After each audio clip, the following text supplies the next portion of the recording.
So just like everyone else, I also ended up in epic rank after the season reset, but unlike last time, I actually believe this season is going to be different. Why? Because now we'll be matching with glory players or higher instead of pairing up with actual epics who suck. Literally. So as long as Moonton doesn't bless me with trash teammates, my matches should look something like this.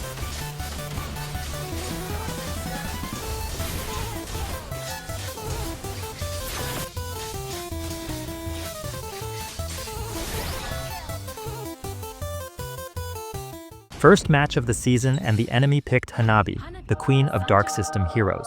And you know what? I absolutely destroyed her.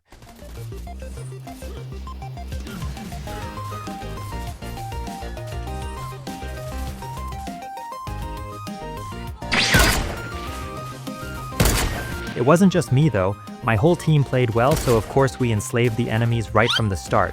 I feel like the best time to rank up is right after the season reset, since you actually get matched with higher rank players who at least have some game sense. Die, bitch! Anyways, here I made a stupid mistake by not using Flicker to reposition myself, which let the enemies shut down my stupid ass. Soon after, my whole team also got cooked, giving the enemies a chance to take Lord. But then, their nightmare came back from the dead and pulled out some flashy moves.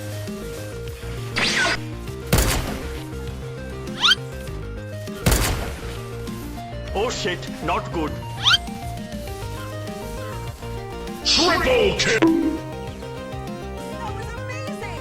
After that, we took Lord, cleaned up the enemies, and secured a smooth victory. Why are you running?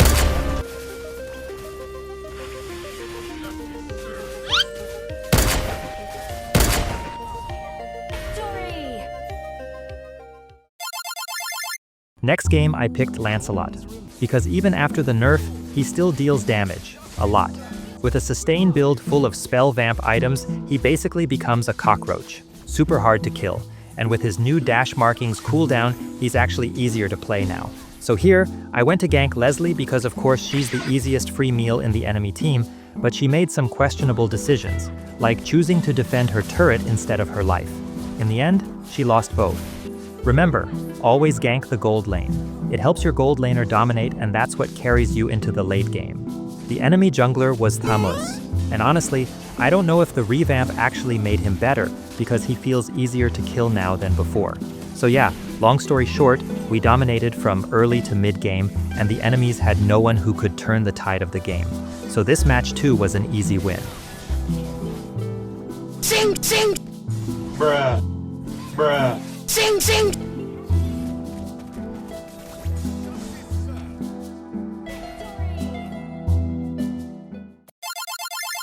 This time, I made the mistake of picking Ixia as gold laner, even though we didn't have a tank to cover me or set up fights.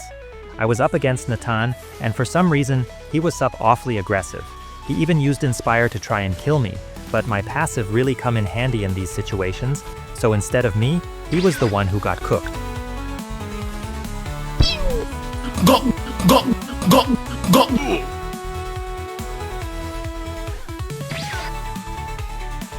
The fuck? I'm dying. Help me. Got you, homie! Here I thought I was dead for sure, but this Gusion really fucked up his combos. This is why you shouldn't heavily rely on auto-aim, at least not when your enemy is in bush. Natan kept going after my nuts, but thankfully Angela clutched up, right when my life was flashing before my eyes.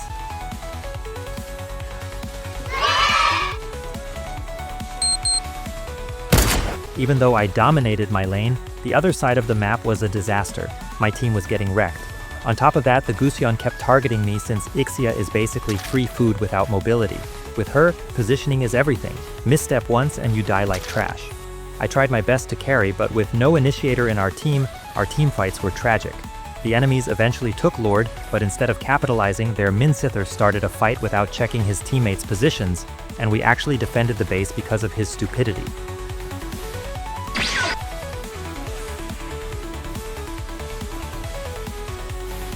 Later on though, my Angela also made a mistake.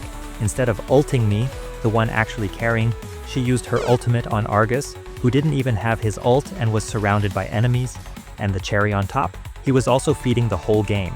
So yeah, the end result was... In the fourth match, I picked Cho and went straight to cut the lane so I could support my team with the cabbage fight. But then my eyes locked onto this Ling, so I sent him on a quick vacation back to base. Here's Johnny.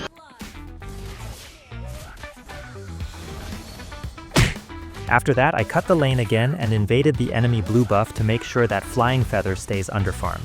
Meanwhile, Sylvana was trying to push my lane, so I pulled up with my boy and taught her a lesson. During the turtle fight, enemies didn't contest, except for Sylvana, which made it easy for us to secure turtle. But right after, the enemies rushed in and took down both our hyper and our roamer.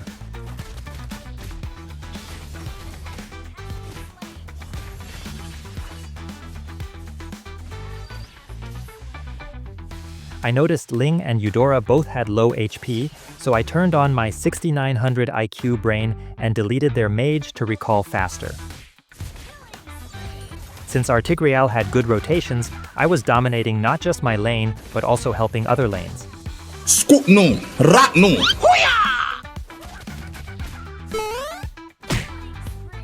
But even though we shut down Ling early, he still didn't fall behind. Dude farmed like crazy and started carrying his team. That's how you know he's actually a good player. The fuck? The only ones who could really kill Ling were me and our Leslie, but of course, she turned out to be trash. So I had to handle him myself.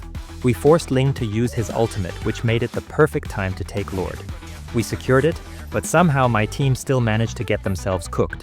Enemies tried to push, but thanks to Farsa's long-range nukes, we held them off. Oh, and look at this dumbass Leslie. She actually took Inspire. What a genius spell choice.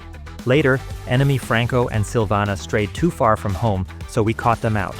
Same thing with this new chick, and we even forced Ling to burn both his ultimate and retribution. Since Ling had no skills or spells left, we went straight for Lord. But knowing how sneaky he is, I used my 6900 IQ again and camped in a bush just to make sure he couldn't steal it. Hello, motherfucker. In the end, we pushed with Lord and closed out the match.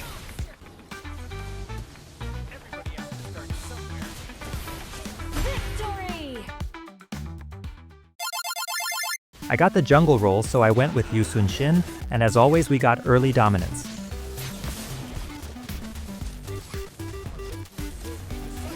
My teammates were playing well, I was doing my job, and we were stacking up kills. But then, everything went downhill after this turtle fight.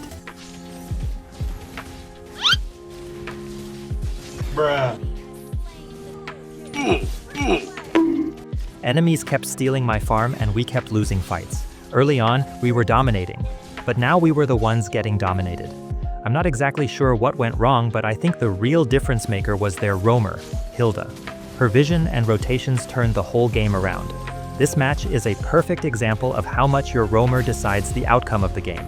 If your roamer is good, you can win even if you just play decent.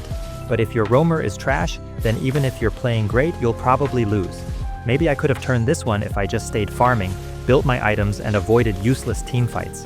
But yeah, in the end, we lost this one. Since I lost the last match, I had to make it up here. And looking at the enemy lineup, it was obvious we were gonna win, unless one of us got high on shit and threw the game. I did my usual rotation to gold lane, picked up some kills, and we got early dominance. Sing, sing, sing. Unlike the last game, the enemy didn't even have a proper roamer. Their Hanabi was literally playing roam. Like, bro, when your roamer is a Hanabi, you already lost the match. So yeah, this match was a piece of cake.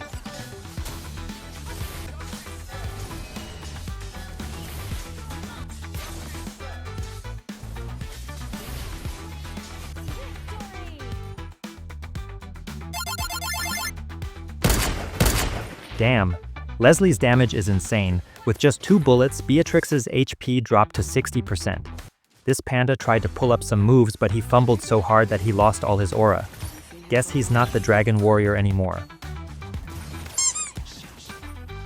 How ironic. I will just cut this part. If no one sees, then no one knows. Anyways, I killed Beatrix twice and she also killed me twice. Fair enough. Later my team got into a fight, so I pulled up and BOOM! Headshot! BOOM! Headshot! BOOM! Headshot! I was pushing bottom lane, so I was late to the Lord party and the enemies secured it. But to balance it out, we wiped them right after. Target locked. A well-farmed Leslie is just pure fun. Her bullets hit as hard as my mom's slap. 100% crit damage. So yeah, this match was also a piece of cake.